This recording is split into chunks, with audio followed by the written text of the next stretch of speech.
Programme timeline से गड आऊं आहियां असद मुमताज़।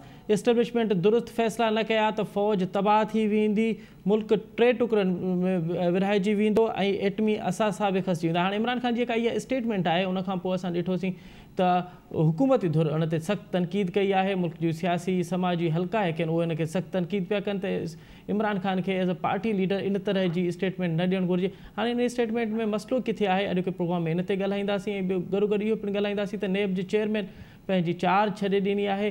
नेब ख़ुदि इदारो कीअं हुजणु घुरिजे, जेको उनजो बुनियादी कमु आहे एहतसाब वारो, त छा नेब हिकु एहतसाब करण में कामयाबु वियो आहे या उहो पॉलिटिकल इंजीनियरिंग तौरु यूज़ पियो थिए। अगरि पॉलिटिकल इंजीनियरिंग तौरु यूज़ पियो थिए त इनखे बहितर कीअं करिजे, प्रोग्राम में इन ते ॻाल्हाईंदासीं। ऐं असांखे प्रोग्राम में जॉइन कयो आहे मुल्क जो नाले वारो तजनिगार ऐं कॉलमिस्ट जनाब शुआब ओस्तो साहब। शुआब साहब, प्रोग्राम में ख़ुशि आमदीद। शुआब साहब, सभ खां पहिरियां त हिकु इमरान ख़ान जी स्टेटमेंट आई गुज़िरियल ॾींहुं हिकिड़े निजी टीवी चैनल खे इंटरव्यू ॾिनो, जंहिंमें हुन इहो चयो त इस्टेब्लिशमेंट दुरुस्त फ़ैसला न कया त फ़ौज तबाह थी वेंदी, मुल्क 3 हिसनि में विरहाइजी वेंदो ऐं जेके एटमी असासा आहिनि उहे पिणु खसिजी वेंदा। इन स्टेटमेंट खे अव्हां कीअं पिया ॾिसो, हिकु क़ानूनदान जी हैसियत में, हिकु तजिया निगार जी हैसियत में? ॾिसो, हिकिड़ी इंतहाई अफ़सोसनाक ॻाल्हि आहे त जेको माण्हू पाण खे इनकलाबी थो कोठे जी ऐं जमहूरियत जो अलमबरदार थो कोठे ऐं हिकिड़े नए पाकिस्तान जी ॻाल्हि थो करे जी ऐं जेको हर वक़्तु चवे त मां हिन वक़्तु पाकिस्तान जो पॉपुलर लीडर आहियां, मोस्ट पॉपुलर लीडर आहियां, जी इन सभिनी खे चोर डाकू डिक्लेयर थो करे ऐं उहो वरी रेफरेंस थो ॾे एस्टेब्लिशमेंट जो। जी उहो सम्झे थो त असांजी का ताक़त कोन्हे, पॉलिटिशियंस जी का ताक़त कोन्हे, अवाम जी का ताक़त कोन्हे, जी एस्टेब्लिशमेंट जे मथां सॼो दारोमदार आहे। जेकॾहिं उहे ग़लति फ़ैसिला कंदा त मुल्क टुटी पवंदो। त हिन जो मतिलबु इहो थियो त जेका हिन जी डेमोक्रेटिक मूवमेंट आहे, जेका हिन जी रिफॉर्मिस्ट मूवमेंट आहे, या जेको चवे थो मुंहिंजो रेवोल्यूशनरी जेको आहे सो हे जेको आहे सॼो प्रोसेस जंहिंमें पूरो मुल्क जेको आहे सो मूंसां गॾु आहे, यानी उन्हनि जी का बि ताक़त कोन्हे ऐं हे वरी बि एस्टेब्लिशमेंट न थो ॾिसे। त इमरान ख़ान खे तव्हां, सची ॻाल्हि इहा आहे, मां बिल्कुलु इहो ज़िमेदारीअ सां थो चवां, जी इमरान ख़ान खे तव्हां मजमूई तौर ते अक़ली बुनियादनि ते या मंतकी बुनियादनि ते तव्हां नथा सम्झी सघो। इमरान ख़ान जे हर बयान में तज़ाद आहे, पंहिंजे ई बयाननि जी जेको आहे सो नफ़ी कंदो आहे ऐं कॾहिं कॾहिं त बिल्कुलु जेको वाकई नालो रखियो हुयोसि मिस्टर यू टर्न, सो वाकई हे मिस्टर यू टर्न साबित थियण जी करण जी पाण ई कोशिशि कंदो आहे। जी कॾहिं एस्टेब्लिशमेंट ते तनक़ीद थो, कॾहिं एस्टेब्लिशमेंट खे ॼण त ताक़त जो मुहवर थो साबित करे। ऐं रहियो सुवाल पाकिस्तान जे 3 हिसनि में टुकड़ा टुकड़ा थियण जो, हाणे सवाल इहो थो पैदा थिए त उन लाइ हालतूं केरु थो पैदा करे, केरु थो जेको आहे सो घड़ी घड़ी काहूं करे पाकिस्तान जे गादीअ वारे हंध ते, केरु आहे जेको हिन वक़्तु सवाइ पंहिंजी लीडरशिप जे कंहिं लीडरशिप खे कोन थो मञे, कंहिं इदारे खे कोन थो मञे। सुप्रीम कोर्ट ऑर्डर थी करे त तव्हां कंहिं फलाणी जॻह ते बीहंदव, उते तव्हां पंहिंजो पुरअमन मुज़ाहिरो कंदव, जेको आहे सो प्रोटेस्ट कंदव, हे उन ई वक़्तु सुप्रीम कोर्ट जे ऑर्डर जी नफ़ी करे चवे थो त मां डी चौक वेंदुसि। हाणे छा आहे त अहिड़े क़िस्म जो जेको रवैयो आहे उन में जेका ॻाल्हि नज़र थी अचे उहा त इहो ई थी नज़र अचे त शायदि हुनखे पंहिंजे बारे में का तमामु वॾी ग़लतफ़हमी आहे ऐं शायदि उहो सम्झे थो त हर इदारो जेको आहे सो मुंहिंजे अॻियां गोॾा टेके वेंदो ऐं शायदि उहो सम्झे थो त मूंखे कुझु बि न थींदो, मां जेको चवां, जेको बि ख़ौफ़ पैदा कयां हितां जी हालतुनि जो, ॿाहिरों जा जेके सो कॉल्ड कॉन्स्पिरेसीज़ जी ॻाल्हियूं थो करे। इमरान ख़ान डेस्परेट आहे बेसिकली, तो मतिलबु इंतहाई हाणे हो फ्रस्ट्रेट थी वियो आहे ऐं हुनजे हथ में ॻाल्हि रही कोन्हे। हुन पंहिंजो जेको जेके ब्लंडर्स कया आहिनि उहे हुनजे ॻिचीअ में पिया आहिनि। सवाइ हिन जे त हाणे हुनखे हिकिड़ी उमेद आहे त बजट जॾहिं ईंदी ऐं बजट में तमामु ॻरियूं टैक्सिस या हुन में सब्सिडी ख़तमु थींदियूं, जी उन सां जेको महांगाई जो तूफ़ान ईंदो, जी उनखे ई हो सम्झे थो त मां पोइ कैश करण जी कोशिशि कंदो।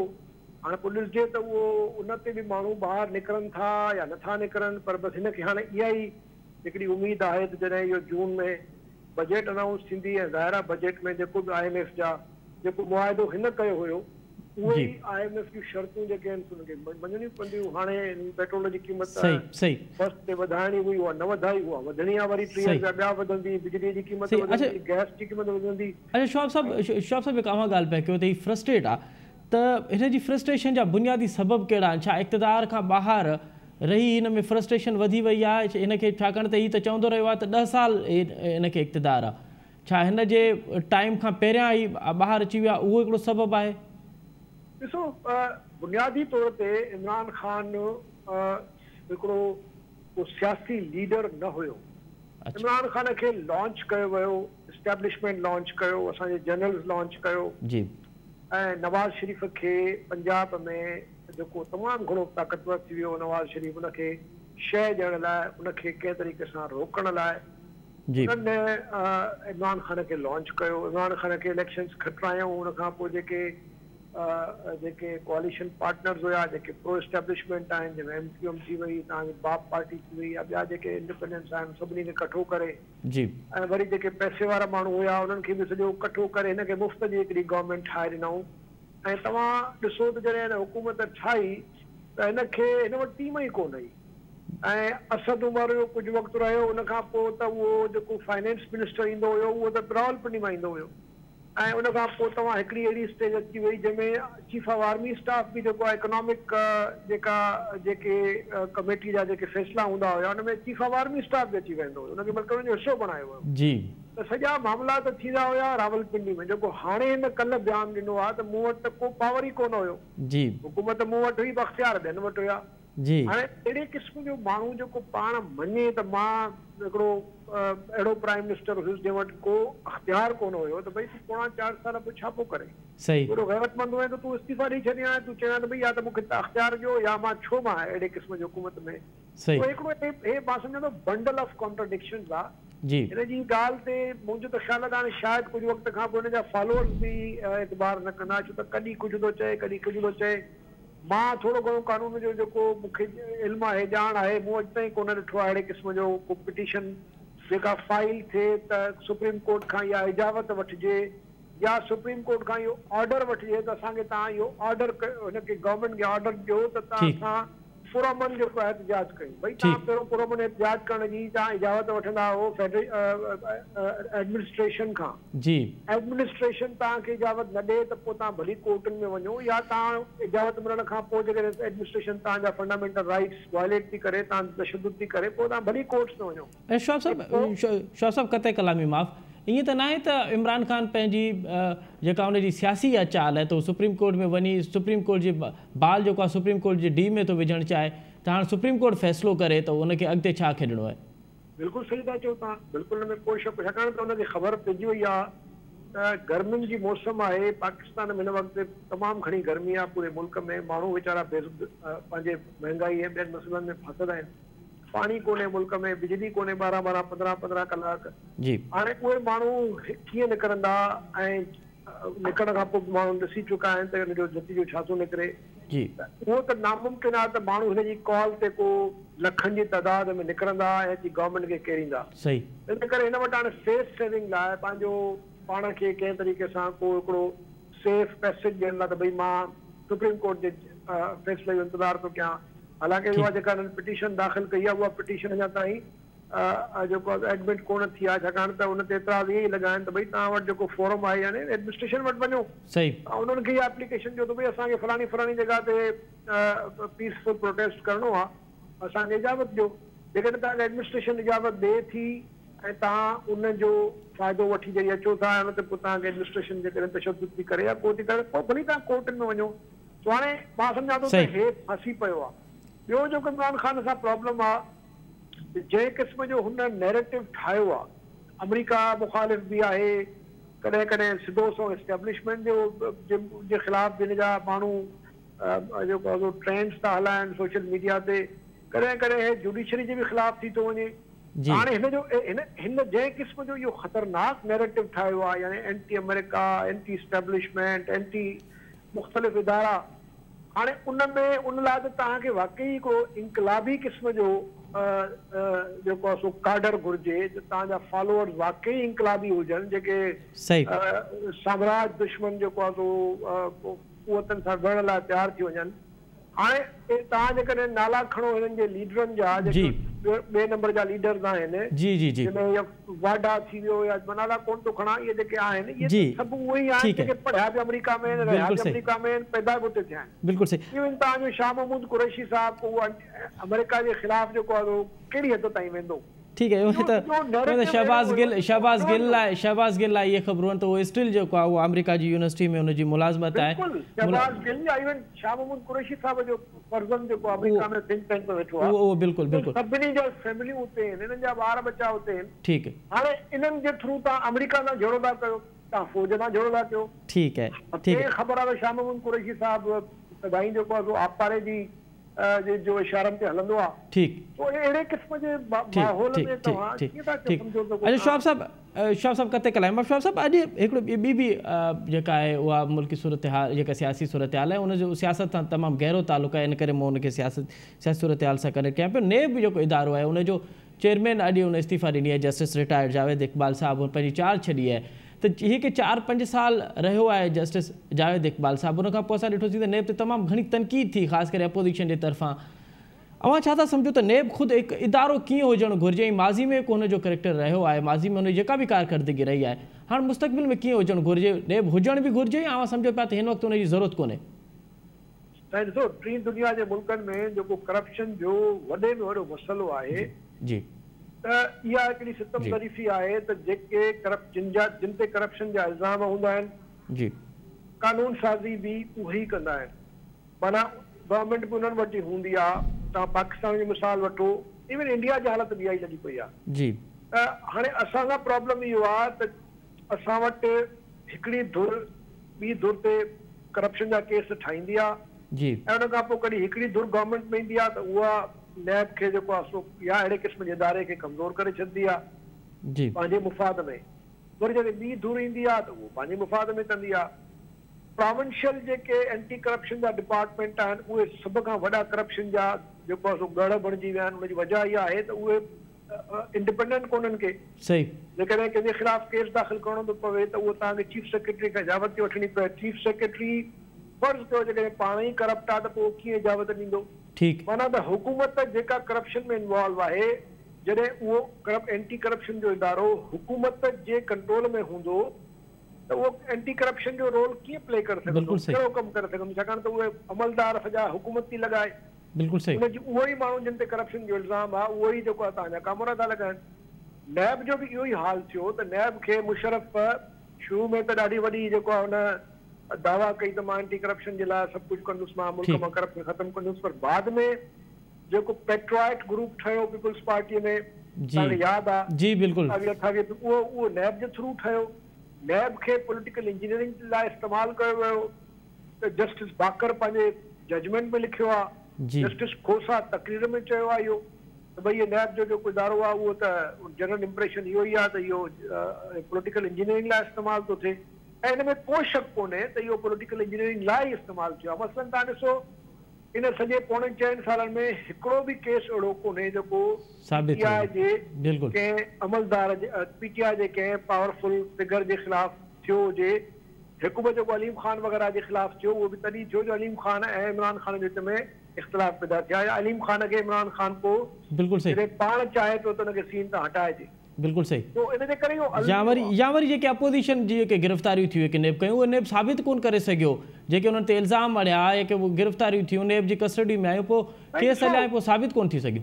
मां वकील बि आहियां, मां तव्हांखे ॿुधायां त वाइट कॉलर क्राइम साबित करणु तमामु ॾुखियो कमु आहे, छाकाणि त उहे ज़माना गुज़री विया जो जेके माण्हू करप्शन कंदा हुया उहो पोइ करप्शन अहिड़े भूंडे तरीक़े सां कंदा जो पकड़िजी पवनि। हाणे जेके करप्शन था कनि उन्हनि वटि बि तमामु माहिर क़िस्म जा अकाउंटेंट मौजूदु आहिनि, वकील मौजूदु आहिनि, उन वटि पूरो हिकिड़ो सिस्टम ठहियल आहे। सही, उहो अहिड़े तरीक़े सां था करप्शन कनि जो तव्हांखे उन करप्शन खे पकड़ण लाइ साल था लॻी वञनि।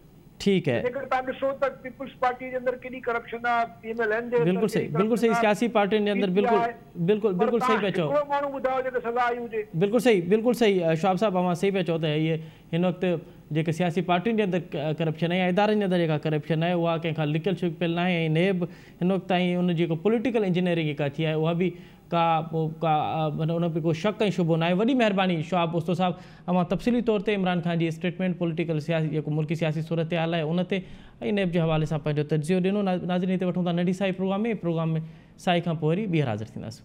नाज़रीन प्रोग्राम में हिकु दफ़ो ॿीहर अव्हांखे भली कार। नेप्रा बिजली जी क़ीमतुनि में बुनियादी टैरिफ में 7 रुपया 91 पैसे इज़ाफ़े जी मंज़ूरी ॾिनी आहे। हाणे बिजली पहिरियां ई 16 रुपया ऐं कुझु पैसा हुई, हिन खां पोइ बिजली 24 रुपया फ़ी यूनिट अव्हांखे पिण पवंदी। त हिकु तरफ़ असां ॾिसूं था पिया त हुकूमत पेट्रोल जी क़ीमतुनि में इज़ाफ़ो कयो ऐं पेट्रोल 180 रुपया ते पए थो आहे। डॉलर जी जेका उॾाम आहे उहा हेठि लहण जो नाओ न थी वठे। ॿिए पासे हाणे बिजली जी क़ीमतूं वधियूं आहिनि।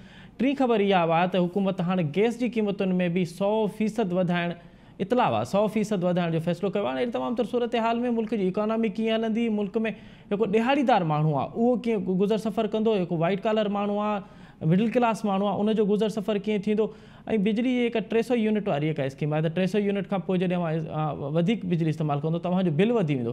त इन तरह जो जेको फार्मूलो आहे उनखे हींअर जेके हीअ हालतूं आहिनि उन में केतिरो यूज़फुल करे सघे थो। अॼु प्रोग्राम में असां इन ते ॻाल्हाईंदासीं। हिन वक़्तु प्रोग्राम में जॉइन कयो आहे मुल्क जो मुआशी माहिर जनाब इंजीनियर अब्दुल जवार मेमून साहिबु। उन सां गॾोगॾु असांखे जॉइन कंदो इश्तियाक बेग साहिबु, पाण सरमाएदार आहिनि, मुआशी माहिर आहिनि। उन सां गॾोगॾु असांखे जॉइन कंदो प्रोफेसर मुश्ताक मीरानी साहिबु, पाण मुआशियात जा प्रोफेसर आहिनि। साईं इंजीनियर अब्दुल जवार मेमून साहिबु, अव्हां खां प्रोग्राम जो आगाज़ पिया कयूं त पहिरियां त असां इहो अव्हां सम्झणु चाहींदासूं त हीअ को बुनियादी टैरिफ में 7 रुपया 91 पैसे जी वाध थी आहे।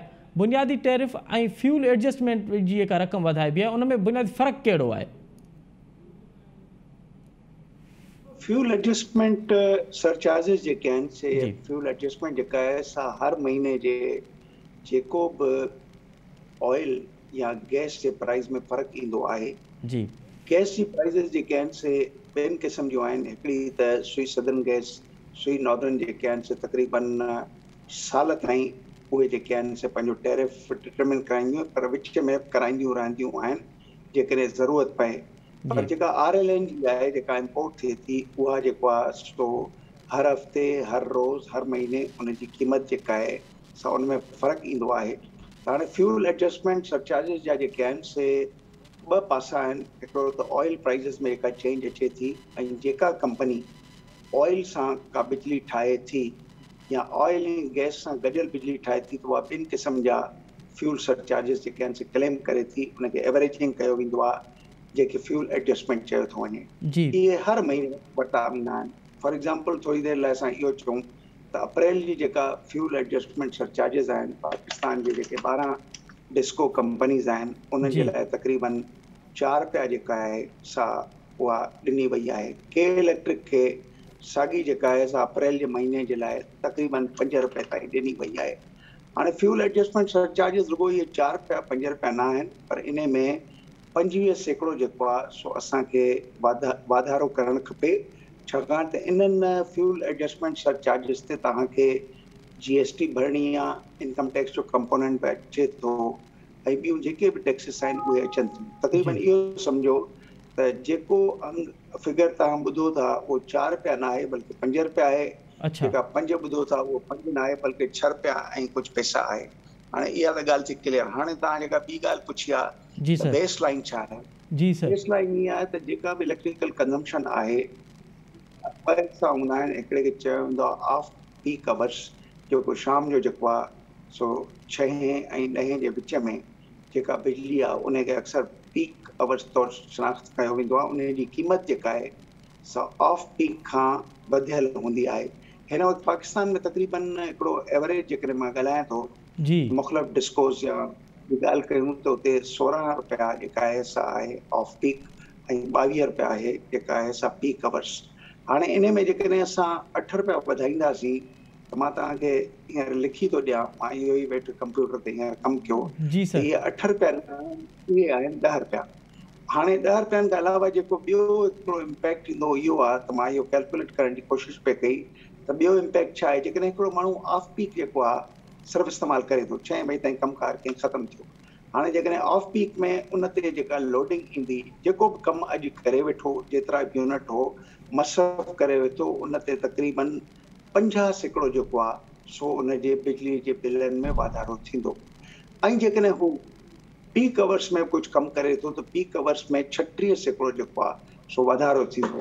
माना जेका शइ 16 रुपए जी आहे उन में तव्हां जेकॾहिं ऑन एन एवरेज 10 रुपया जेको आहे सो फिनिशिंग कॉस्ट अचे थी, 26 रुपया थो थिए।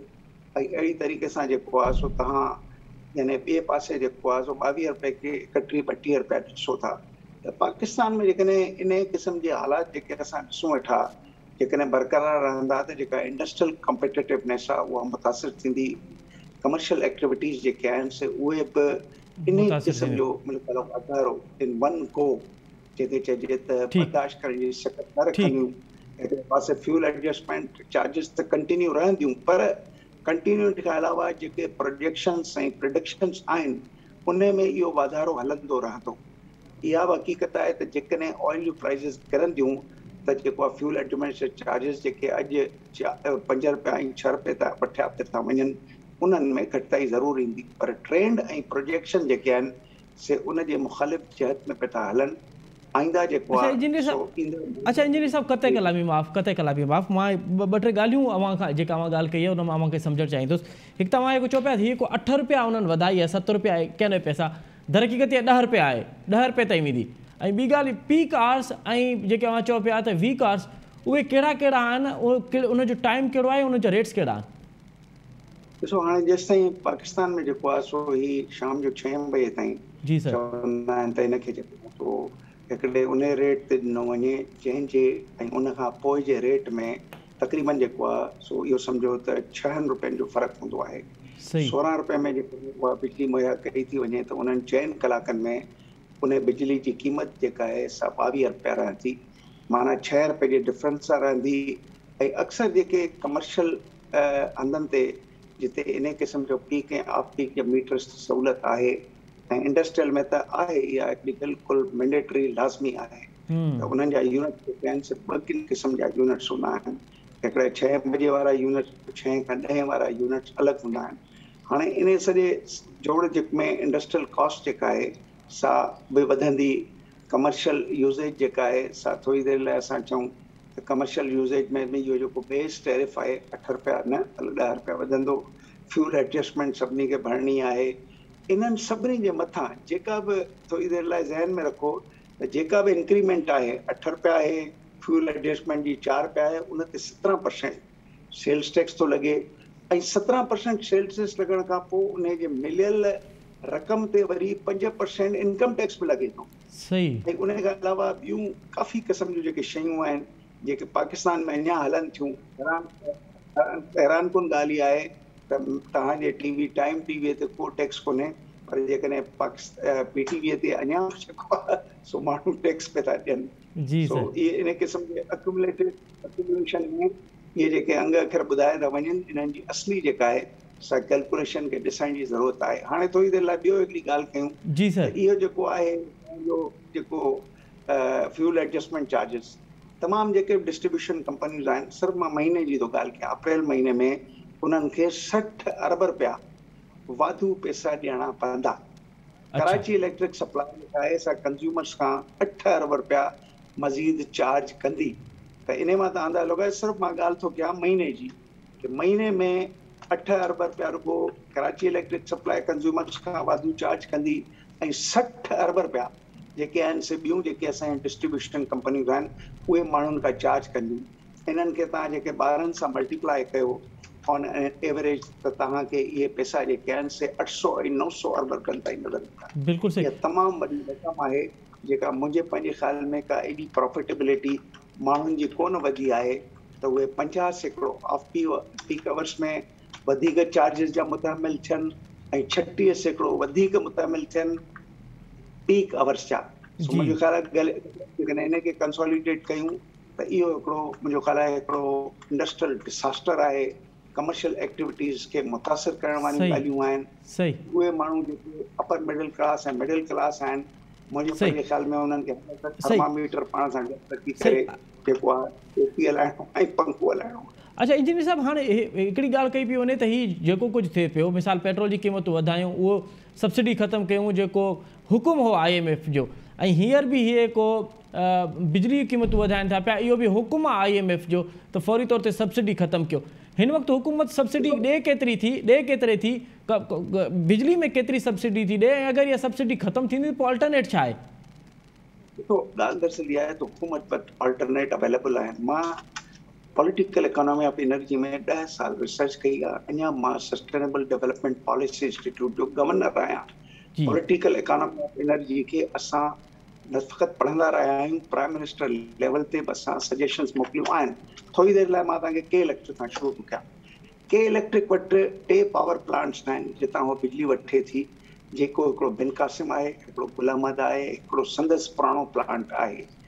असां प्राइम मिनिस्टर लेवल ते ऐं मिनिस्ट्रियल लेवल ते रिकमेंड कयो त इहे प्लांट्स बंदि थियणु खपनि। अच्छा, छो बंदि थियणु खपनि? छाकाणि त इन्हनि जी बिजलीअ जी पैदावारी लाॻत आहे 25 रुपया, जॾहिं त यानी असांजे ट्रांसमिशन सिस्टम में NTDC वारे सिस्टम में 7.5 रुपए में इहा बिजली जेका आहे सा हिननि खे मिली पे, जेका कंहिं ज़माने में इहा जेका आहे 600 मेगावाट आई पे, ऐं हिननि आख़िर में 1100 मेगावाट बि यूज़ कया। हाणे इहे बिजली जा प्लांट जेके 25 रुपए जी बिजली ठाहिनि वेठा, उन्हनि जे हलण जो कहिड़ो जवाज़ आहे? उन्हनि खे त बंदि थियणु खपे, हिकिड़ी लाइफ जेका आहे पूरी थी आहे। हाणे ॿिए पासे वरी असां डिस्कोर्स जे पासे अचूं त असां इहा जेका आहे हुकूमत खे इहा बि हिकिड़ो सोल्यूशन तौरु ॾिनो त जिते बि 30 सैकड़ो खां घटि पावर प्लांट्स जेके आहिनि से एफिशिएंसीअ में 30 सैकड़ो खां हेठि आहिनि, उन्हनि खे बंदि कयो वञे। ऐं उहे पावर प्लांट्स जेकी तव्हांजे वधंदड़ आलमी क़ीमत में ऑयल में हलनि था, उन्हनि खे थोरो तजदीद कई वञे।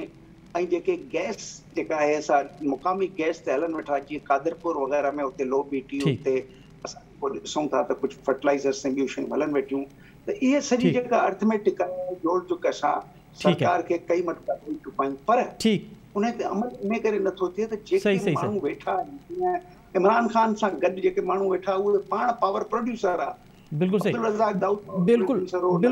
बिल्कुलु सही। इंजीनियर साहब, इन ते तफ़सीली ॻाल्हायूं था पिया। इन असांखे जॉइन कयो आहे मुल्क जे माशी माहिर ऐं सरमाएदार जनाब इश्तियाक बेग साहब। इश्तियाक बेग साहब, ये जो 8 रुपए टैरिफ में बढ़ाए हैं हुकूमत ने, पहले तो ये बताइए कि इसके इंडस्ट्रीज़ पे क्या असर पड़ेंगे, और कोई और अल्टरनेट नहीं था ये सब्सिडी ख़त्म करने के अलावा? देखिए, पिछली हुकूमत ने जो IMF के साथ जो भी एग्रीमेंट साइन किया था, उसके अंदर ये थी कि वो कोई सब्सिडी जो है ना इलेक्ट्रिसिटी पे देंगे ना पेट्रोल के ऊपर देंगे। मगर जब उनको इमरान खान साहब को ये पता लगा कि अब उनकी हुकूमत जाने वाली है, तो उन्होंने एग्रीमेंट को जेपटाइज करके IMF का, और उन्होंने ये बिजली के ऊपर भी 5 रुपए कम कर दिए थे और 10 रुपए जो सब्सिडी जो थी उसके ऊपर दी थी। अब देखिए, ये बिल्कुल ऐसा है कि अगर कोई चीज भी आप को कीमत खरीद से कम पे बेचेंगे तो दुकान डेफिनेटली बंद हो जाएगी, और यही हो रहा था कि पाकिस्तान जो है डिफॉल्ट की तरफ जा रहा था। हालांकि ये डिसीजन आसान नहीं था शहबाज शरीफ साहब के लिए, प्राइम मिनिस्टर साहब के लिए, मगर उन्होंने लिया और उन्होंने सब्सिडी को खत्म किया। मगर उस वक्त तक, और इस वक्त भी पेट्रोल पे आप हैरान होंगे, तकरीबन कोई 30 रुपए के करीब सब्सिडी जो है इस वक्त भी दी जा रही है। साथ में इलेक्ट्रिसिटी, क्योंकि डेफिनेटली इसमें भी फ्यूल यूज होता है, इस पे भी सब्सिडी इमरान खान साहब देके गए थे, उसके ऊपर भी आई नो कि इसके असरात जरूर डेफिनेटली होंगे, क्योंकि जब हम कम्पीट करने में बड़ा मुश्किल होगा, हमें अपने रीजन के ममालिक हैं, खासतौर पर चाइना के साथ, इंडिया के साथ, मगर दुनिया में जगह कहीं पे भी इलेक्ट्रिसिटी पे भी और पेट्रोल पे भी कहीं सब्सिडी नहीं दी जा रही। मगर डेफिनेटली ये एक मुश्किल फैसला था, और इससे ये होगा कि प्राइसेस के अंदर भी फर्क आएगा, जो बड़ी होगी। मगर आज गुड न्यूज ये है कि जो मैं देख रहा था कुछ इंटरनेशनल मार्केट में प्राइस में अब कमी आनी जो है वो शुरू हो गई है, और अमेरिका का जो ब्रेंट है उसके अंदर भी $1-8 की कमी आई है, यूके में भी आई है। तो ये अच्छी पॉजिटिव चीज है कि अगर इंटरनेशनल प्राइसेस के अंदर कमी आती है तो डेफिनेटली प्राइम मिनिस्टर ने भी ये कहा है कि वो प्राइसेस को दोबारा अपनी असली सतह पे ले आएंगे, यानी कि उसके अंदर रिडक्शन जो है वो पास ऑन करेंगे जी कंज्यूमर को। तो असली सतह पे सर, मतलब आप कह रहे हैं कि बिजली की कीमतों में, या पेट्रोल को भी आप कहते हैं कि पेट्रोल को भी और नीचे लाने की कोशिश की जाएगी, डॉलर की जो एक्चुअल उसकी जो स्ट्रेंथ है उस पर लाने की कोशिश की जाएगी? देखिए, हमें दो तरफ से मार पड़ी है। एक मार हमें ये पड़ी है कि हमारी डिवैल्यूएशन जो है वो 45% के करीब हुई है इमरान खान साहब के दौरे हुकूमत में। तो डेफिनेटली 45% तो हमें ये हिट लगी है कि प्राइसेस बढ़ गए। जब डिवैल्यूएशन होता है तो जो भी इंपोर्टेड चीज होती है उसके ऊपर 45% बढ़ गए हैं। और साथ में ये हुआ कि इंटरनेशनल मार्केट में भी इन कमोडिटीज के प्राइसेस के अंदर काफी इजाफा हुआ है। बट इससे पूरी दुनिया हिली हुई है और कई कंट्रीज इससे मुतासिर हुए हैं। बट अब ये है क्योंकि वार को काफी अरसा हो गया है रशिया की और यूक्रेन की, और अब दुनिया ने भी ये रियलाइज किया है कि ये चीज सिर्फ दो ममालिक तक कन्फाइन नहीं है, बल्कि इसके असरात जो हैं वो पूरे दुनिया के ऊपर और खास तौर पे वो ममालिक जो पाकिस्तान जैसे ममालिक हैं उनके ऊपर भी बहुत ज्यादा हो रहे हैं। तो अब ये है कि अगर suppose in case international market के अंदर प्राइसेस इससे कम होते हैं, $100 से कम होता है पेट्रोल ब्रेंट जो है, जी सर, डेफिनेटली हुकूमत ने ये कहा है कि हम वो भी एडवांटेज जो है वो पास ऑन करेंगे कंज्यूमर को। सही है, सही इश्ताक बेग साहब। लेकिन हुकूमत ने क्या ये अब तयन कर दिया है कि पेट्रोल और बिजली और गैस पे जो सब्सिडी थी वो 100% ख़त्म की जाएगी बजट से पहले पहले? देखिए, ये IMF जो होता है, IMF की बड़ी जरूरत है। अगर हम IMF के साथ नहीं जाएंगे तो आप यकीन करें कि हम जो हैं वो बिल्कुल हमारी हालत जो है वो श्रीलंका की तरह हो जाएगी। क्योंकि IMF जब हमारे साथ उसका एग्रीमेंट हमने तोड़ा है, जेपटाइज किया है और दोबारा हम अपना मुआहदा उनके साथ शुरू नहीं करते, तो दुनिया का कोई कंट्रीज भी लेंडर जो होगा, चाहे वो वर्ल्ड बैंक हो, चाहे एशियन बैंक हो, चाहे वो यूरोप कंट्रीज हों, और साथ में हमारे मुस्लिम कंट्रीज ने जो सॉफ्ट डिपॉजिट्स हमें दे रखे हैं, उन्होंने भी ये कहा है कि हम अपने जो मुआहिदा है IMF के साथ उसको शुरू करें, क्योंकि उसके बाद ही वो उसको रोल ओवर करेंगे। तो उसके लिए तो ये हमें करना पड़ेगा, क्योंकि उनकी शर्त में ये शामिल है कि आप कोई सब्सिडी जो है वो नहीं देंगे आवाम को, कि सस्ता तेल आप महंगा तेल खरीद के अगर उसको सस्ते में बेचेंगे तो वो एक्सेप्टेबल नहीं है किसी भी IMF को, वर्ल्ड बैंक को या किसी और भी इंस्टीट्यूशन को। ठीक है सर, ठीक है। अच्छा, इंजीनियर अब्दुल मेमन साहब, ये मिर्ज़ा इश्ताक बेग साहब ॻाल्हि कई आहे त IMF खां सवाइ ॿियो को चारो कोन्हे, छा वाकई असां वटि ॿियो को ऑप्शन ई कोन्हे सवाइ IMF जे? जेको बि ग्लोबल इकोनॉमी आहे, जंहिं ग्लोबल इकोनॉमी में असां जेको आहे सो हिकिड़े उन सिस्टम जो हिसो आहियूं जेके वर्ल्ड ट्रेड ऑर्गेनाइजेशन चयो थो वञे।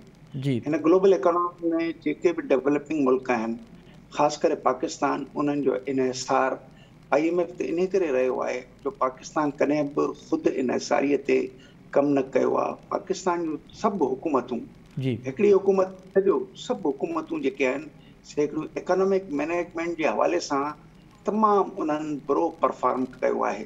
पाकिस्तान में जेके गवर्नेंस ऐं एफिशिएंसी ऐं कम्पिटिटिवनेस जा जेके रूल्स आहिनि, जिन रूल्स तहत क़ौमूं जेके आहिनि IMF जहिड़नि प्रोग्रामनि खां परे रही करे पंहिंजे मथां ख़ुदि इन्हिसारी पैदा कंदियूं आहिनि, उन्हनि खे असां न कयो।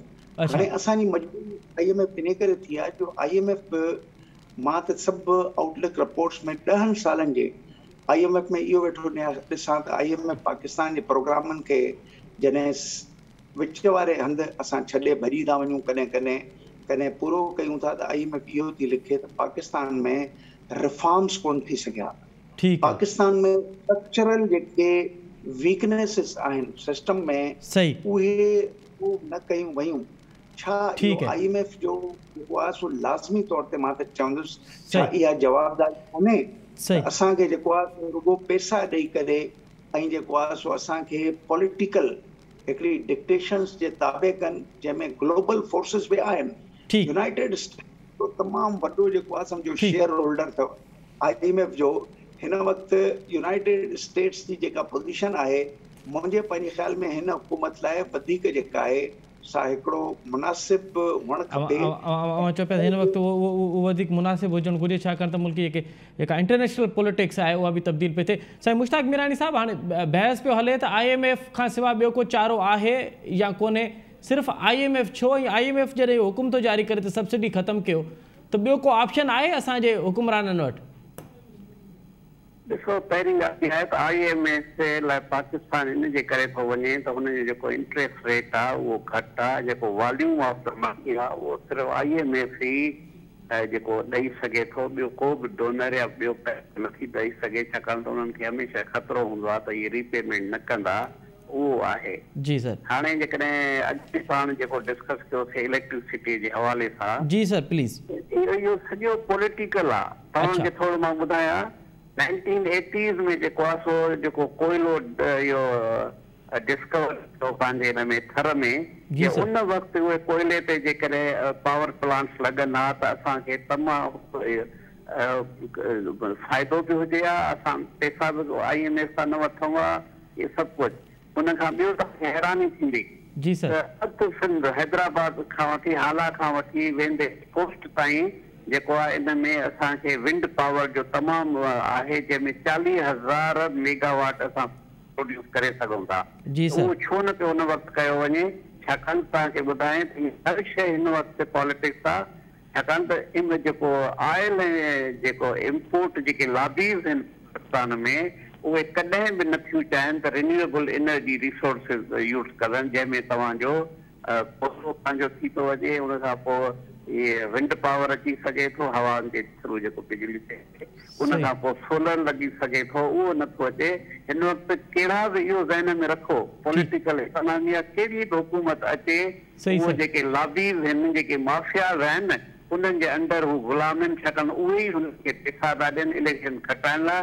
जॾहिं हुकूमतूं अचनि हुन में पावर त उन्हनि खे ई हू ख़ुशि था करणु चाहिनि, इहे बाक़ी सभु कुझु बि कोन्हे। अच्छा वीरान साहब, हाणे इहो ॿुधाइजो त असां IMF ते बि ॻाल्हायोसीं ऐं उन वटि उन जेको टीं दुनिया में को उनजो किरदारु आहे, अवां उन ते बि ॻाल्हि कई। हे को बिजली क़ीमतूं वधियूं आहिनि ऐं हुकूमत वधाए थी पई, अञा बि ख़बरूं अचनि थी पियूं त पेट्रोल अञा वधाइणो आहे, उन्हनि खे गैस अञा वधाइणो आहे, सब्सिडी मुकमल ख़तमु करणी आहे। को अल्टरनेट आहे अवां वटि? तव्हां सम्झो पिया त इन अहिड़ी सूरत हाल में बि अवां खे अल्टरनेट ॾेई सघिजे? कोई बि न आहे, छाकाणि तव्हांखे उन ॾींहुं तव्हांजे प्रोग्राम में असां पाण डिस्कस कयोसीं। जी सर। 52,000 बिलियन रुपीज़ जेके आहिनि पाकिस्तान जे मथां कर्ज़ आहे, 1/3 जेको आहे उहो डॉलर जे शिकिल में आहे, बाक़ी 2/3 लोकल आहे, ऐं डॉलर जो 118 बिलियन डॉलर पाकिस्तान जे कर्ज़ आहे, उहो उन्हनि खे लाहिणो आहे। ऐं जेके हिन वक़्तु बजट ठहंदी उन में बजट डेफिसिट आहे, उन बजट में जेका कमी आहे, जो खाल आहे, उहो लोन जे ज़रिए असां वठी सघूं था। को बि अदारो जेको आहे न तव्हांखे हेल्प करण लाइ न आहे, सवाइ हिन जे लाइ त शॉर्ट टर्म, मां रिपीट कंदुमि, शॉर्ट टर्म इहा आहे त एग्रीकल्चर ते असां जेको आहे सो ध्यानु ॾियूं त यकदमि उन खां रिटर्न हूंदा, ऐं उन खां पोइ सोलर जेको टेक्नोलॉजी आहे उनखे असां एॾो आसान कयूं। अॼुकल्ह स्मार्ट मीटरिंग अचे थी, तव्हांजे घर में जेकॾहिं 5 kV तव्हां जेका हिन में सिज जी रोशनी में था कयो, कुझु पाण कयो था, कुझु वरी तव्हां ॾेई सघो था वापदा ते। इहे जेके मेयर्स आहिनि उहे टाइम बीइंग त थी सघंदा, हेल्प थी सघंदा, पर लॉन्ग टर्म में तव्हांखे प्लानिंग करणी पवंदी। पर बदकिस्मती इहो आहे त हिन वक़्तु बि जेका हुकूमत आहे, जेका पहिरीं बि हुई, उहो सभु इम्पोर्ट माफ़ियाज़ ऐं डॉलर माफ़ियाज़ ऐं उन खां पोइ कर्ज़ माफ़ियाज़ जे वर चढ़ियल आहिनि। हुकूमतूं माफ़ियाज़ जे वर चढ़ियल आहिनि, के माफ़ियाज़ आहिनि, उहे बुनियादी तौर ते असांजा माशी सियासी फ़ैसिला कनि था पिया। वॾी महिरबानी मुश्ताक मीरानी साहब, साईं इश्तियाक बेग साहब, इंजीनियर अब्दुल जब्बार मेमण साहब। नाज़रीन, अवां असांजे टिनि माशी माहिरनि जो तजियो ॿुधो। उन्हनि जो चवणु आहे त हीअ जेका गैस जी क़ीमत वधी आहे, जेका बिजली जी क़ीमत वधी आहे, उनखां पोइ गैस जी क़ीमत वधणी आहे, उनखां पहिरियों पेट्रोल जी क़ीमत वधणी आहे। दर हक़ीक़त इहो माफ़ियाज़ ई आहिनि, जेके माफ़ियाज़ हुकूमत ते उन्हनि जो कंट्रोल आहे, इदारनि ते उन्हनि जो कंट्रोल आहे, उहे माफ़ियाज़ फ़ैसिलो कनि था असांजी माशी ज़िंदगी कीअं हुजणु घुरिजे, मुल्कनि जी माशी सूरत हाल कीअं हुजणु घुरिजे। हाणे ॾिसणो इहो आहे त इन तमामु तर सूरत हाल में असांजे आम माण्हू ते, दिहाड़ीदार माण्हू ते उनजा कहिड़ा असर था पवनि, इहो त वक़्तु ॿुधाईंदो। हिते प्रोग्राम जो वक़्तु पंहिंजी पुॼाणी थो पहुचे। असद मुमताज़ ॾींदा इजाज़त, सदाईं गॾु।